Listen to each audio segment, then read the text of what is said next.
بسم اللہ الرحمن الرحیم. خود سے خدا تک قسط نمبر 17. علم اور عقل.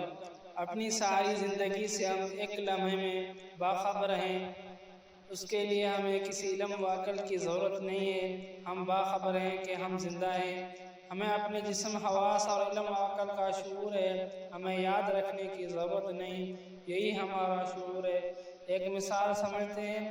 اپنے اکثر ڈائری کے شروع میں دنیا کا نقش دیکھا ہوگا. اس نقش میں اگر آپ کوئی شہر ڈھونڈ رہے ہیں تو آپ نقشے میں گم ہوتے ہیں. آپ کچھ ڈھونڈ رہے ہیں، یہ علم ہے اور عقل ہے.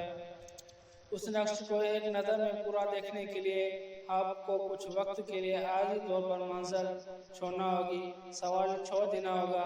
آپ کو احساس ہوگا کہ اگر آپ کچھ نہیں ڈھونڈ رہے تو آپ پورا نقش دیکھ سکتے ہیں. اب پوری دنیا ایک نظر میں آپ کے سامنے ہے. یہی شعور ہے. کیا انسان اس بات پر قادر نہیں کہ اپنی پوری زندگی پر ایک نظر ڈالے اور سب دیکھ لے؟ کیا آپ نے کبھی ایسا کیا ہے؟ کیا وجہ ہے کہ ہم باشعور ہونے کا باوجود بھی بے شعور کی زندگی کو ترجیح دیتے ہیں؟ ہمیشہ ساری زندگی چھوٹے چھوٹے مسائل کے حل میں مصروف آدمی خود کو پورے طور دیکھنے کو تیار نہیں ہوتا کہ تمام جانوں کا رب فرماتے ہیں ہم نے تمام انسانوں کے ایک ہی نفس پر پیدا کیا ہے، یعنی ایک ہی نفسیات پر. ہم سب کی ایک جیسی نفسیات اور ایک جیسا ہی نفسیات خرجان ہے.